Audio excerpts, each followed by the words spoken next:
ಬಂಧುಗಳೇ, ಅದು ಗದಗದ ಐತಿಹಾಸಿಕ ಲಕ್ಕುಂಡಿ ಗ್ರಾಮ. ಅಲ್ಲೊಂದು ಕುಟುಂಬ ಇರುತ್ತೆ. ಅಲ್ಲಿ ಇದ್ದಿದ್ದು ತಾಯಿ ಮಗ ಮಾತ್ರ. ತೀರಾ ಬಡತನದ ಕುಟುಂಬ. ಹಾಗೋ ಹೇಗೋ ಕಷ್ಟಪಟ್ಟು ಒಂದು ಮನೆಯನ್ನು ಕಟ್ಟಿಸ್ತಿರ್ತಾರೆ. ಮನೆ ಕಟ್ಟುವಾಗ ಪಾಯ ತೆಗಿಬೇಕಲ್ಲ, ಆ ಕೆಲಸ ಆಗ್ತಿರುತ್ತೆ 2-3 ದಿನಗಳಿಂದ. ಹೀಗೆ ನಿನ್ನೆ 10 ಗಂಟೆಯ ಸುಮಾರಿಗೆ ಅಲ್ಲಿ ಕಾರ್ಮಿಕರು ಕೆಲಸ ಮಾಡ್ತಿರ್ತಾರೆ. ಆ ಮನೆಯ 8ನೇ ಕ್ಲಾಸ್ನ ಬಾಲಕ ಕೆಲಸ ಮಾಡುವಲ್ಲಿ ಓಡಾಡ್ತಾ ಇರ್ತಾನೆ. ಆತನು ಕೂಡ ಕೆಲಸಕ್ಕೆ ಸಹಾಯ ಮಾಡ್ತಿರ್ತಾನೆ. ಹೀಗೆ ಅಲ್ಲಿ ಓಡಾಡುವ ಸಂದರ್ಭದಲ್ಲಿ ಒಂದು ಮಡಿಕೆ ಕಾಣಿಸುತ್ತೆ. ಆತ ಕುತೂಹಲದಿಂದ ಮಡಿಕೆಯ ಒಳಗಡೆ ಏನಿದೆ ಅಂತ ಇಣುಕಿ ನೋಡ್ತಾನೆ. ಆತನಿಗೆ ಸ್ವತಃ ಶಾಕ್ ಆಗಿಬಿಡುತ್ತೆ. ಅದರ ಒಳಗಡೆ ರಾಶಿ ರಾಶಿ ಚಿನ್ನ ಇರುತ್ತೆ.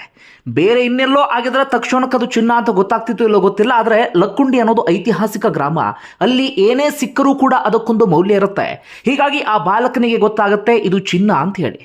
ಆ ಬಾಲಕ ಹಾಗೆ ಬಾಲಕನ ತಾಯಿ ಆ ಸಂದರ್ಭದಲ್ಲಿ ಏನು ಬೇಕಾದರೂ ಮಾಡಬಹುದಿತ್ತು, ಅದನ್ನು ಬಚ್ಚಿಡಬಹುದಿತ್ತು, ಅಥವಾ ಯಾರಿಗೂ ಆ ವಿಚಾರವನ್ನು ತಿಳಿಸದೇ ಇರಬಹುದಿತ್ತು. ಆದರೆ ಆ ಬಾಲಕ ಹಾಗೆ ಮಾಡಲಿಲ್ಲ. ತಕ್ಷಣವೇ ಈ ವಿಚಾರವನ್ನು ತನ್ನ ಸಂಬಂಧಿಕರಿಗೆ ತಿಳಿಸ್ತಾನೆ. ಅದೇ ರೀತಿಯಾಗಿ ಗ್ರಾಮ ಪಂಚಾಯತಿಯವರು ತಿಳಿಸ್ತಾನೆ. ಈ ರೀತಿಯಾಗಿ ಮೇಲಿನ ಹಂತದ ಅಧಿಕಾರಿಗಳಿಗೆ ಮಾಹಿತಿ ಹೋಗುತ್ತೆ. ಕೊನೆಗೆ ಸಚಿವರಾಗಿರುವಂಥ HK ಪಾಟೀಲ್ರಿಗೆ ವಿಚಾರ ಗೊತ್ತಾಗುತ್ತೆ. ತಕ್ಷಣವೇ ಅಧಿಕಾರಿಗಳು ಅಲ್ಲಿಗೆ ಓಡೋಡಿ ಬರ್ತಾರೆ. ಅದನ್ನು ತಮ್ಮ ಸುಪರ್ದಿಗೆ ತೆಗೆದುಕೊಳ್ತಾರೆ.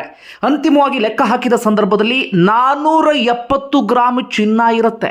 ಈಗಿನ ಚಿನ್ನದ ರೇಟ್ನಲ್ಲಿ ಬೆಲೆ ಎಷ್ಟಾಗುತ್ತೆ ಅನ್ನೋದನ್ನು ಕಮೆಂಟ್ ಬಾಕ್ಸಲ್ಲಿ ಮೆನ್ಷನ್ ಮಾಡಿ. ಜೊತೆಗೆ ಅಷ್ಟು ಮಾತ್ರ ಅಲ್ಲ, ಅದು ಪುರಾತನ ಚಿನ್ನ ಆಗಿರುವ ಕಾರಣಕ್ಕಾಗಿ ಅದಕ್ಕೆ ಹಿಸ್ಟೋರಿಕಲ್ ವ್ಯಾಲ್ಯೂ ಅಂತೀವಿ, ಅದು ಕೂಡ ಆ್ಯಡ್ ಆಗುತ್ತೆ. ಸದ್ಯಕ್ಕೆ ಆ ಚಿನ್ನ ಎಲ್ಲವೂ ಕೂಡ ಸರ್ಕಾರದ ವಶಕ್ಕೆ ಬಂದಿದೆ. ಈಗ ಸಹಜವಾಗಿ ಮೂಡುವಂಥ ಪ್ರಶ್ನೆ ಅಂದರೆ ಕುಟುಂಬಸ್ಥರಿಗೆ ಏನು ಕೊಡ್ತಾರೆ ಅಂತ ಹೇಳಿ.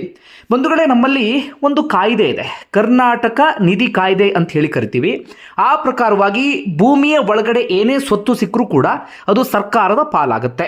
ಈಗ ಖಾಸಗಿ ಭೂಮಿಯಲ್ಲಿ ಈ ಚಿನ್ನ ಪತ್ತೆಯಾಗಿರುವ ಕಾರಣಕ್ಕಾಗಿ 5ನೇ 1 ಭಾಗ ಅಂದರೆ 5 ಭಾಗ ಮಾಡಿ ಅದರಲ್ಲಿ 1 ಭಾಗವನ್ನು ಆ ಖಾಸಗಿ ಭೂಮಿಯ ಮಾಲೀಕರಿಗೆ ಕೊಡುವಂಥ ಕಾನೂನಿದೆ. ಆದರೆ ಇಲ್ಲಿ ಯಾವ ಡಿಸಿಷನ್ ತೆಗೆದುಕೊಳ್ತಾರೆ ಕಾದು ನೋಡಬೇಕಾಗಿದೆ. ಇಲ್ಲೂ ಕೂಡ ಒಂದಷ್ಟು ಪರಿಹಾರದ ರೂಪದಲ್ಲಿ ಮೊತ್ತವನ್ನು ಅಥವಾ ಅವರ ಪ್ರಾಮಾಣಿಕತೆಯನ್ನು ಗುರುತಿಸಿ ಒಂದಷ್ಟು ಮೊತ್ತವನ್ನು ಆ ಕುಟುಂಬಸ್ಥರಿಗೆ ನೀಡುವಂಥ ಸಾಧ್ಯತೆ ಇದೆ.